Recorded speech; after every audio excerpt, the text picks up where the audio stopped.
예수님의 기대 오해하지 않게 하라 라는 제목으로 오늘 나누겠습니다. 예수님은 제자들을 가르치는 선생님이셨습니다. 제자들은 그 당시 예수님을 랍비라는 용어로 선생님이라는 뜻의 랍비라는 용어를 부르면서 예수님의 가르침을 따랐습니다. 근데 예수님의 가르침에는 이제 권세 있는 말씀 또 권세 있는 능력뿐만이 아니라 세상과 조화하고 세상을 품어 안을 수 있는 그런 지혜를 가르치셨습니다. 그래서 그 지혜는 세상을 품는 지혜. 그러니까 말씀만 가르치신 것이 아니라 세상과 어떻게 조화하는가, 세상에 어떻게 복음을 전할 수 있는가, 세상에 어떻게 예수 그리스도를 전할 수 있는가를 예수님은 가르쳐 주셨습니다. 예수님은 공생의 기간에 유대인에게 이단의 괴수다 이렇게 불렸습니다. 더 신을 모독하는 자다라고 소문이 났습니다. 유대인은 예수님을 적으로 바라봤습니다. 그런데 의외로 유대인 외에 로마인이나 이방인들은 예수님에 대해서 그렇게 많은 비호감을 갖지 않았어요. 예수님은 그렇게 크게 문제가 없는 사람으로 이방인과 로마인들에게 비쳤습니다. 그러니까 로마 총독 빌라도가 예수님을 십자가 처형의 그런 신문을 할 때도 이스라엘에 말하는 신성모독, 그러니까 로마와 상관없는 이스라엘 사람들만 말하는 신성모독 외에는 죄를 찾을 수 없다. 그렇게 이야기합니다. 마태복음 27장 24절에 보면 빌라도가 아무 성과도 없이 도리어 밀란이 나려는 것을 보고 물을 가져다가 무리 앞에서 손을 씻으며 이르되 이 사람의 피에 대하여 나는 무죄하니 너희가 당하라 이렇게 이야기하고 자기는 죄를 찾을 수 없다 이렇게 이야기합니다. 예수님은 그 공생애 동안에 공공연하게 자신은 유대인의 잃어버린 양에게 왔다. 나는 유대인을 구원하러 왔다 이렇게 말씀하세요. 그리고 정말 사실대로 유대인들과만 접촉을 하시려고 노력하셨어요. 그러니까 결국 예수님은 이스라엘을 사랑하시는 분이었고 이스라엘을 구원하시고자 하시는 분이었어요. 제자들에게 너희가 가서 능력을 행하라 라고 하실 때도 유대인들에게만 가라 그렇게 말씀하셨어요. 마태복음 10장 5절과 6절 함께 읽어보겠습니다. 시작. 예수께서 이 12를 내보내시며 명하여 이르시되 이방인의 길로도 가지 말고 사마리아인의 고을에도 들어가지 말고 오히려 이스라엘 집에 잃어버린 양에게로 가라. 이렇게 예수님은 이스라엘에게 집중하셨어요. 유대인에게 집중하셨어요. 오히려 예수님은 유대인만 접촉해라. 유대인을 더 아껴라. 그렇게 하셨는데 오히려 유대인들이 예수님을 미워했고 유대인들이 결국 예수님을 죽였습니다. 그러니까 이스라엘을 구원하러 오신 메시아인데도 불구하고 그들은 예수님을 오해했고 자신들이 기다렸던 메시아가 오셨는데도 불구하고 그 메시아를 알아보지 못했다는 거예요. 여러분 예수님은 분명히 말씀을 통해서 나는 유대인을 위해 왔다. 그렇게 말씀하셨기 때문에 예수님이 죽으시고 부활하신 것의 첫째 목적은 원래 유대인을 위한 것이었어요. 근데 그렇게 유대인을 위하셨는데도 불구하고 유대인들이 믿지 않았기 때문에 그 예수님의 죽음과 부활의 공로, 그 피의 공로가 이방인인 우리에게 오게 되었습니다. 만약에 가정을 하면 예수님의 죽음과 부활을 유대인들이 순수하게 믿었다면 어쩌면 우리에게 구원의 기회가 좀 적어졌을지도 몰라요. 그런데 예수님은 유대인들을 위해서 죽어주셨지만 정작 유대인들은 그것을 받지 못했다는 거예요. 그러니까 이번 주 내내 이제 마태복음을 통해서 예수님과 유대인이 무슨 관계가 있을까? 예수님이 오셨는데 왜 유대인들은 하나도 구원을 못 받았다고 할까? 그럼 예수님과 유대인은 무슨 관계가 있을까? 그걸 쭉 이제 생각을 해봤어요.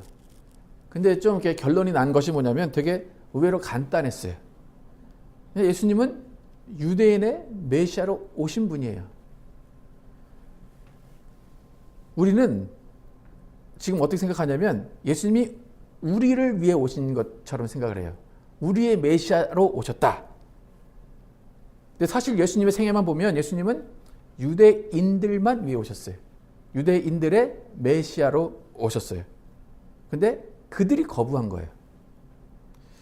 제가 대학 다닐 때 이제 이화여대 이제 앞에 가면 이화여대 정문이 있고 이제 길 건너 길이 크진 않지만 길 건너 대각선에 이제 조그만 공간이 있었어요. 근데 그 공간을 뭐라고 불렀냐면 바보 스테이지라고 이제 불렀어요. 남학생들이 여학생들을 이제 여자친구를 만나러 이제 오면 정문 앞에서 딱 기다리기는 뭐하고 그러니까 조금 멀리 떨어진 이제 여자친구가 오는 것을 볼 수 있는 그 정문을 바라볼 수 있는 어떤 공간에서 이제 기다리는데 이제 한 사람 한 사람 모이다 보니까 이제 거기가 여대 앞인데 남자들이 우르르 몰려 있는 그런 곳이었어요. 그래서 거기를 이제 바보 스테이지라고 불렸어요. 근데 만약에 여러분 상상을 해보시면 어떤 남학생들이 이제 쭉 서 있고 한 남학생이 여자친구를 기다립니다. 근데 저 멀리서 이제 되게 아름다운 여학생이 딱 나와요. 그러면 그 많은 수많은 바보 스테이지에 있는 남자 학생들이 다 쳐다봅니다. 쳐다보긴 하는데 그 여학생은 그 바보 스테이지에 있는 많은 남자 학생들 중에 단 한 명만 보고 쭉 옵니다. 그 많은 남자 학생들이 있지만 그 학생을 만나는 남학생은 한 명이에요. 이스라엘이 예수님을 기다린다 했어요. 예수님은 정말 오셨어요, 만나러. 그런데 정작 이스라엘은 예수님을 알아보지 못했다는 거예요. 예수님이 걸어오신 것은 이스라엘이 알아보기 위해서, 이스라엘을 만나 주기 위해서 오셨는데 결국 이스라엘은 예수님을 알아보지 못했기 때문에 정작 그 외에 이스라엘 외에 다른 이방인들과 친밀한 관계를 가지신 그런 경우가 된 거예요.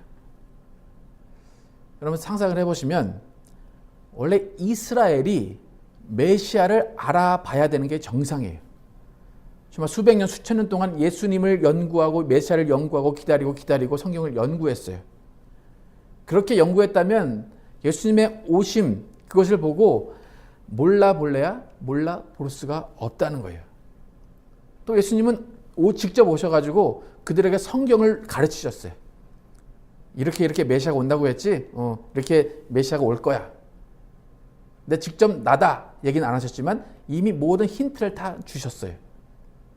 그리고 결국에 나중에는 내가 메시아다, 내가 하나님의 아들이다 했더니 이스라엘 사람들이 더 못 알아보고 아예 예수님을 죽였습니다. 그러니까 원래는 이런 일이 일어날 수가 없는 거예요. 여러분이 어떤 한 사람을 기다리는데 계속 그 사람의 특징을 공부하고 했으면 그 사람이 나타나면 딱 알아볼 수밖에 없어요. 그런데 이스라엘은 그렇게 공부했음에도 불구하고 예수님을 알아보지 못했다는 거예요. 근데 그게 왜 이스라엘은 예수님을 알아보지 못했을까? 하나님께서 그들의 귀와 눈을 어둡게 하셔서 알아보지 못하게 했다라고 성경은 증거합니다. 제가 볼 때 예수님을 이스라엘 사람들이 죽였는데 하나님은 이스라엘이 예수님을 죽인 것에 대한 것은 책임을 안 물으실 것 같아요. 오히려 미안해 하실 것 같아요. 너희가 예수를 죽이는 데 사용됐구나. 참 너희가 그런 일을 감당한 것을 내가 참 미안해 해야겠다라고 하나님은 생각하실 것 같아요. 여러분 이방인들은 메시아를 기다린 적이 없어요. 여러분의 조상, 여러분의 아버지, 여러분의 선조들이, 우리의 선조들이 메시아를 기다렸습니까? 메시아를 기다린 적이 없어요. 메시아 신앙이 무엇인지 들어보지도 않았어요. 그런데 몇천 년 동안 메시아를 기다린 사람들은 소외되고 메시아를 들어보지도 못하고 기다리지도 않은 사람들에게 메시아가 오셔서 죽어주시고 부활하셔서 모든 죄를 씻어주시고 구원해 주셨다는 거예요. 그러니까 어떻게 보면 이스라엘 사람들은 우리 때문에 희생당한 거예요. 악한 역할을 담당한 거예요. 그러니까 성경이 어떻게 말하는지 한번 보겠습니다. 사도행전 28장 26절에서 28절 함께 읽어보겠습니다. 시작. 일러스되 이 백성에게 가서 없나요? 제가 읽어드릴게요. 일러스되 이 백성에게 가서 말하기를 너희가 듣기는 들어도 도무지 깨닫지 못하며 보기는 보아도 도무지 알지 못하는도다.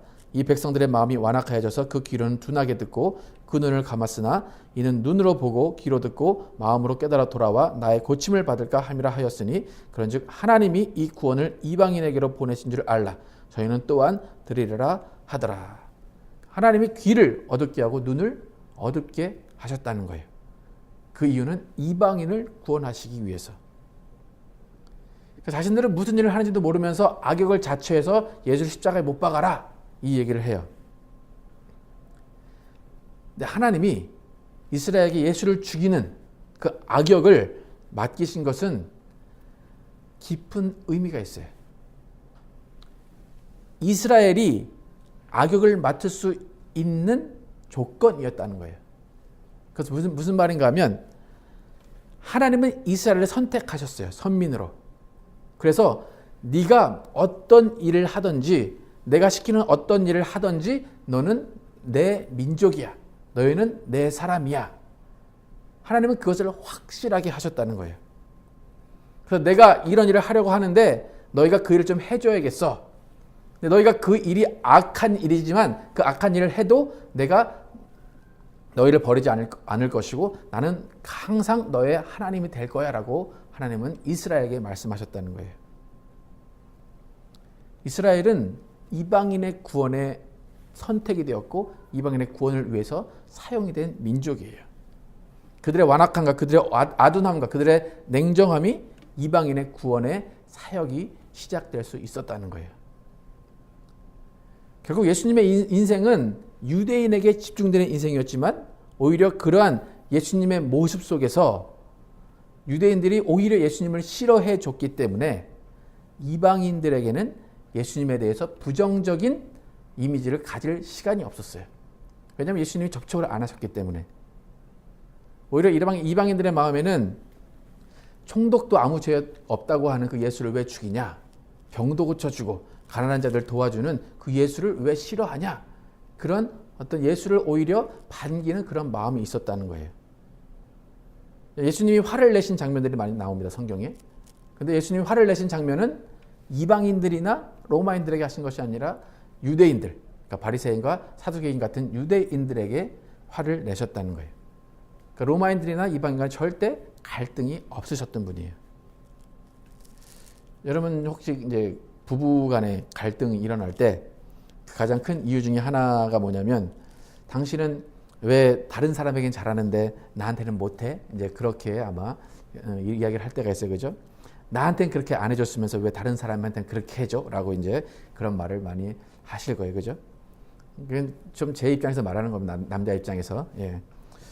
그 이유는 왜 그런가 하면 다른 사람에게 잘해주는 이유는 그 다른 사람은 평생 같이 살 게 아니니까 잠깐 잘해주는 거예요. 항상 붙어있는 거 아니니까 언제 그런 사랑과 호의를 베풀어줄지 모르니까 잠깐 잘해준다는 거예요. 만약 그 사람이 똑같이 도움을 매일 구하고 100번씩 계속 도와주십시오, 나랑 같이 해주십시오 라고 하면 그것을 할 수 없어요. 그거는 감당할 수 없어요. 하지만 부부는 평생 살잖아요, 그죠? 남자들이 연애할 때 신혼 때 참 잘해줍니다, 그죠? 예. 근데 그것만 생각하고 계속 그렇게 해줘, 그렇게 하면 오래 못 살아요. 예. 만약 남편이 연애 때는 신혼 때 같이 뭐 간쓸게 다 빼주듯이 그렇게 하면 그 남편 오래 못 버팁니다. 예. 그 남편 오래 같이 못 살아요. 예. 남편이 만약에 여러분께 연애 때 같이 선물하고 맨날 밥 비싼 데서 사주고 그러면 그 가정 어떻게 될까요, 여러분? 예. 그 여러분이 남편이 만약에 가정 살림 생각 안 하고 매일 꽃 사오고 매일 선물 사오고 그럼 여러분 어떠시겠습니까? 얼마 안 가서 됐으니까 이거 그만 사오라고 됐다고 이제 아마 그렇게 할 것 같은데 혹시 어떻습니까? 그러니까 나랑 이 사람이랑 평생 같이 할 거야, 평생 살 거야라는 마음이 있을 때 잔잔하게 평생 살아가는 것이지 한순간 뜨겁게 막 이것 이벤트처럼 그 해주는 것을 그렇게 매일 해줄 수는 없다는 거예요. 그것이 무심한 것이 아니라 그냥 잔잔하게 사랑하는 거예요. 그러니까 우리가 잘 아는 탕자의 비유에서 형이 돌아온 탕자, 그 돌아온 동생을 맞이해주는 아버지에게 불평을 합니다. 근데 그 아버지가 그 형에게 하신 말이 있어요. 누가복음 15장 31절 32절에 아버지가 이르되 예 너는 항상 나와 함께 했으니 내 것이 다 내 것이로되 이 내 동생은 죽었다가 살았으며 내가 잃었다가 얻었기로 우리가 즐거워하고 기뻐하는 것이 마땅하다 하니라. 여러분 이 아버지의 마음이 우리 남자들의 마음입니다, 여러분. 네. 남자들의 벌어온 돈이 다 누구 겁니까? 다 아내 겁니다, 그죠? 네. 그러면서 아내에게 다 바칩니다. 네. 여러분 이 상황을 잘 보시면 이 동생이 돌아와서 기뻐요. 그 아버지가 기쁩니다. 근데 이 동생도 몇 달 지나고 나면 아버지는 그 작은 아들이 어디 있나, 얘가 뭐 하고 있나 별로 관심이 없어요. 그냥 별로 관심 없고 그냥 잘 있겠지라고 생각한다는 거예요. 하지만 지금 이 아들이 돌아왔을 때는 기뻐해야 할 때이고 어디 아픈 곳이 없나 살펴줘야 할 때이고 돌봐줘야 할 때이기 때문에 이 아버지는 기뻐서 잔치를 베풀고 있다는 거예요. 여러분, 교회에서 보면 새신자들이 오면 이제 새신자라고 이제 VIP라고 이제 부르면서 지극히 정성을 다해 줍니다. 밥도 사주고 막 필요한 거 없냐고 막 물어봅니다. 근데 그것도 길어야지 한 3달, 3달 정도 갑니다. 그죠? 3달 지나면 이제 밥 사주는 사람도 없고 이제 필요한 것도 없냐고 물어보지도 않고 어쩌면 새신자 입장에서 서운해할 수도 있어요. 그죠? 예. 처음에는 밥도 잘 사주더니 그죠? 예. 우리의 모습이죠. 그죠?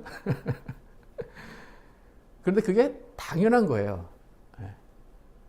그게 왜 당연하다고 얘기해야 됩니까? 처음 만날 때는 그 만남을 이어가야 되기 때문에 서로의 특별한 관심을 가져주지만 그 만남의 관계가 지나고 나면 만남을 지속하는 과정에서 그 만남보다 더 중요한 것이 기다리고 있기 때문이에요. 그 만남보다 성숙과 성장이라는 일들이 이루어져야 되기 때문에 또 다른 만남의 열매를 맺어야 되기 때문에 처음 쏟았던 그 새신자들에게 그 열정과 그런 어떤 관심이 줄어든 것 같이 생각이 들 수밖에 없다는 거예요. 그러니까 만약에 새신자들이 매주 오는 그 교회라면 지난주에 오신 새신자는 이번 주에는 별로 관심이 없을 거예요. 그죠? 아예 예수님을 처음 믿은 사람들에게는 돌봐줘야 하는 기간이 몇 년 좀 길어지겠지만 그 사람도 새로 온 아예 예수님을 처음 믿는 그 사람도 자신이 성숙한 신앙인으로 자라기 위해서는 보살핌을 받다가 그 다음에는 다른 사람을 보살피는 입장에 서야 된다는 거예요. 그래야 하나님의 사람으로 예수님의 사람으로 자라갈 수 있다는 거예요. 그러니까 이스라엘과 하나님의 관계가 그거예요. 하나님은 이스라엘을 수천 년 동안 돌보셨어요. 그들을 키우셨어요. 그리고 그들에게 큰 일을 맡겨주시는 거예요. 어쩌면 그들은 서운해할지도 몰라요. 하지만 하나님은 그것을 맡길 수 있을 만큼의 관계를 가지셨다는 거예요. 이스라엘과 하나님의 관계는 절대로 끊어지지 않는 관계예요. 그래서 수천 년 동안 끊어지지 않는 관계, 변하지 않는 관계 때문에 이스라엘의 귀를 잠깐 막으시고 눈을 잠깐 막으신 거예요. 그럼으로 인해서 이제 너희는 내 사람들이니까 이방인을 구원할게. 근데 이방인을 구원하기 위해서 너희가 악역이 되어야겠어 라고 하나님은 그들을 사용하시고 그들이 혹시 서운하게 생각할지라도 그들을 사용하셨다는 거예요. 그러니까 이스라엘과 하나님과의 관계를 잘 이해해야지만 우리가 교회 생활, 신앙생활에서 서운해하지 않고 하나님과의 관계를 잘 이어갈 수 있고 교회의 관계를 잘 이어갈 수 있어요. 여러분 잘 보면 교회의 모습을 잘 보면 교회에서 언제나 새신자처럼 사랑을 받고 싶어하는 분들이 많이 있습니다. 나이가 60, 70이 먹어도 왜 교회가 나를 사랑해주지 않지? 왜 목사가 나를 인정해주지 않지? 왜 사람들이 나를 외면하지? 라고 계속 새신자가 받는 사랑을 받기를 원하시는 분들이 있어요. 그러니까 그 사랑을 못 받으니까 어떻게 되냐면 그 사랑과 관심 받기 위해서 새신자 데리고 다른 교회로 또 옮겨갑니다. 또 옮겨가고 계속 투어를 합니다. 그러니까 우리가 투어하는 교회들 많다고 하는 이유가 다 그거예요. 그리고 이제 어떤 목사님이 설교하실 때 그랬는데 이제 교인들도 꼭 새신자 초청 예배 때 하는 설교를 좋아하는 분들이 되게 많이 있대요. 그런 설교만 듣기를 원한대요. 그건 뭐냐면 다 허용하는 설교거든요. 괜찮습니다. 괜찮습니다. 그런데 그 얘기는 잠깐 듣고 나중에는 성숙한 얘기, 하지 말아야 될 것들을 이야기해야 되는데 그 설교는 별로 좋아하지 않는데요. 특히 이민교회가 더 그런 것 같아요. 사랑을 받기만 바라는 사람들이 많이 있는 것 같아요. 그러니까 이민교회의 특징을 보면 한 부류는 터줏대감이 되는 거죠. 이 교회는 내 교회야. 내 마음대로 해야 돼. 새로운 너희들 나가. 그런 부류가 하나 있고 또 한 부류는 새로운 사랑을 받기 위해서 아까 말씀드린 대로 교회를 투어하시는 분들이 한 부류가 있습니다. 이런 두 부류는 예수님의 마음과 하나님의 뜻을 잘 모르기 때문에 그런 거예요. 여러분 교회는 당연히 사랑이 넘쳐나야 되는 곳이에요. 그런데 오해하지 말아야 될 것은 뭐냐면 그 사랑에 넘친다 그 개념이 내가 받아야 되는 사랑이 넘친다? 그것이 아니라는 거예요. 여러분, 여러분의 교회의 사랑을 받아야 됩니다. 그런데 그 교회에서 여러분의 사랑을 받는 기간은 상당히 짧습니다. 그 대신 여러분이 사랑을 주어야 하는 기간은 평생 동안 이어진다는 거예요. 그러니까 결국 교회 안에서 탕자의 형같이 아버지의 관심이 나에게 멀어졌어. 아버지는 동생만 좋아해. 그렇게라고 섭섭해 하는 생각을 하면 우리는 교회와 하나님과 멀어질 수밖에 없어요. 여러분, 이스라엘 입장이 돼보세요. 이스라엘이 얼마나 서운했겠어요. 정작 하나님의 백성인 우리는 구원받지도 못하고 하나님의 백성이 아닌 저들은 하나님의 사랑받고 구원받아. 얼마나 서운하겠어요. 그죠? 근데 또 다행인 것은 뭐냐면 그들은 서운해하지 않기 위해서 아직 메시아가 왔다는 것을 인정하지 않아요. 그러니까 그들이 서운해하지 않기 위해서도 하나님의 은혜를 또 베푸신 것 같아요. 여러분, 예수님은 이스라엘을 위해서 오셨습니다. 하지만 그 혜택은 우리가 이방인들이 받았습니다. 이스라엘 사람들의 병을 고쳐주신 것은 3년 동안이었지만 우리의 병을 고쳐주시는 기간은 2000년이 넘고 있습니다. 하나님이 이스라엘을 선택하셔서 나는 너희 하나님이다, 너희는 나의 백성이다 하신 것처럼 여러분이 구원받았다면, 여러분이 하나님의 자녀가 되었다면 여러분은 이제 하나님을 안 믿는, 하나님이 너는 내 것이다 라고 아직 하지 않은 그 사람에게 하나님이 집중하시기 때문에 때로는 여러분이 하나님께 서운할 수도 있어요. 나에게 더 주셔야 될 것 같은데 더 안 주시고, 나에게 더 사랑을 해 주셔야 될 것 같은데 좀 모자란 것 같은 그런 생각을 할 수가 있다는 거예요. 여러분이 구원받았다면 여러분은 하나님의 것입니다. 여러분 인정하십니까? 여러분은 하나님의 것이기 때문에 변하지 않아요. 여러분은 구원 받으셨기 때문에 그 구원은 변하지 않아요. 하나님은 이 사실을 잊지 말라는 거예요. 나는 너와 함께 있다. 나는 너의 하나님이다. 너는 내 것이다. 이것을 잊지 말라는 거예요. 그러니까 내가 항상 너와 함께 있는 것을 믿고 아직 나를 만나지 못한 사람에게 가서 사랑과 배려와 호의를 베풀어라 이거예요. 그래서 나의 선함과 인자함을 보여줘라 이거예요. 이스라엘이 우리를 위해 예비되었듯이 우리는 아직 예수 믿지 않는 사람들을 위해서 예비된 사람들이라는 거예요. 여러분, 교회에서 아직도 사랑만 받기를 원하는 영적 아이가 되지 마시고 다른 사람을 돌볼 수 있는 성숙한 하나님의 자녀가 되시기를 바랍니다. 요즘에 이제 정권이 바뀌어가지고 한국 이제 교회에서 어떤 문제가 있냐면 지금 목회자와 교회가 세금을 내야 되는가 거기에 대해서 이제 쭉 논란이 있습니다. 여러분 어떻게 생각하시는지 모르겠는데 그 해답은 되게 간단해요. 오늘 예수님처럼 세상 사람들이 어떻게 생각하는가에 맞춰주면 돼요. 세상 사람들이 오해하지 않게 해주면 된다는 거예요. 여러분, 교회가 많은 물질의 복을 받았다면 그 물질의 복을 나눠주는 게 맞아요. 세금 많이 내서 나라 살림의 보탬이 된다면 세상 사람들은 교회를 오해하고 있던 것을 풀 거예요. 하나님께 받은 것, 또 하나님께 드린 것이라 우리는 세상의 색을 못 내. 우리는 세상 일을 하는 것이 아니라 하나님의 일을 하는 것이기 때문에 세금을 못 내. 그것이 아니라 정말 그 말이 정말 뭐 하나님의 입장에서, 기독교인의 입장에서 옳다고 할지라도 세상이 그것을 이해하지 못하고 믿음이 연약한 성도들이 그것을 오해한다면, 그 오해로 하나님을 멀리한다면 그 오해를 풀기 위해서, 오해하지 않기 위해서 세금을 내는 것이 맞다는 거예요. 오늘 본문이 그런 얘기예요. 그죠? 오늘 본문은 구약의 성전세 이야기를 합니다. 성전세를 이용해서 율법을 악용한 것이긴 한데 성전세 이야기예요. 원래 성전세는 이제 몇 년 만에 내는 거, 몇 년에 한 번씩 인구 조사를 할 때 성전세를 내라라고 하나님이 말씀하신 거예요. 내라. 근데 이 본문에는 매년 내는 것처럼 이야기를 합니다. 그러니까 이 성전세는 예수님 보시기에 율법을 정확히 지킨 것도 아니에요. 특히 예수님은 성전이 자기 집이에요. 자기 집이기 때문에 출입세를 낼 필요가 없어요. 오히려 출입세를 받아야 되는 분인데도 불구하고 예수님은 나는 안 내도 돼, 그것을 주장하신 것이 아니라 오히려 예수님은 그것을 내겠다라고 말씀하세요. 27절 예수님이 어떤 마음으로 그 돈을 내겠다라고 하셨는지 27절 함께 읽어보겠습니다. 시작. 그러나 우리가 저희로 오역해 하지 않기 위하여 내가 바다에 가서 낚시를 던져 먼저 오르는 고기를 가져 입을 열면 돈 한 세겔을 얻을 것이니 가져다가 나와 너를 위하여 주라 하시니라. 예수님은 자기의 지위, 자기가 하나님과의 관계를 주장하는 것이 아니라 다른 사람들이 오해하고 불편해하고 분란이 일어날 것을 걱정하셔서 저희가 오해하지 않기 위하여 출입세를 내라 이렇게 말씀을 하세요. 근데 그 출입세를 어떻게 구했습니까?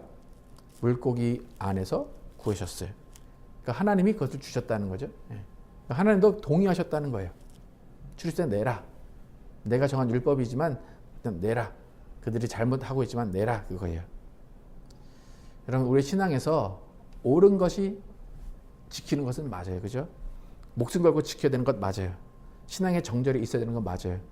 그런데 나의 어떤 신앙 그것을 지키는 것 그것 때문에 다른 사람이 하나님을 오해한다면 또 교회를 오해한다면 여러분이 한 발 양보하셔도 하나님은 그것에 대해서 뭐라고 하지 않으신다는 거예요. 하나님께 드려야 된다라고 했던 것이 있는데 그것을 드려야 할 그때에 이웃의 배고픔을 봤다면 그것은 이웃의 배고픔을 위해 사용해도 된다는 거예요. 우리는 예수님이 어떻게 사셨는가, 예수님이 무엇을 원하시는가, 예수님이 무엇을 가르치시는가를 우리가 알아야 됩니다. 예수님은 진리이시고 모든 생각과 모든 행동이 다 옳은 분이시지만 자신의 기준대로 맞추라 하지 않으시고 어리석은 인간의 방법과 부조리에 맞춰 주셨습니다. 이스라엘이 바보같이도 예수님을 못 알아본 덕분에 우리가 구원받았듯이 여러분이 하나님의 자녀가 되고 하나님의 사람이라면 예수님의 마음을 알아서 내가 받을 것, 내가 살 것, 내가 얻을 것 그것만 고집하지 마시고 아직 예수님의 사랑을 모르는 사람들에게 바보같이 여러분의 사랑과 물질을 내어주시기 바랍니다. 절대로 우리로 인해서 하나님이 오해받지 않게 하시고 우리로 인해서 교회가 오해받지 않게 하시길 바랍니다. 오히려 지금 세금과 같은 그런 일이 한국에서 일어난 것이 한국의 교회에게는 오히려 좋은 일인 것 같아요. 세상이 잔뜩 오해하고 있는 이 시대에 오해를 풀어줄 수 있는 교회에 대한 어떤 부정적인 이미지를 바꿀 수 있는 기회인 것 같아요. 우리는 먼저 하나님께 드린 것 다 드리고 하나님께 철저히 하는 것 중요하지만 또 그 가운데 또 우리의 이웃을 돌봐주고 호의를 베푸는 여러분과 제가 되시를 예수 이름으로 축원합니다. 기도하시겠습니다.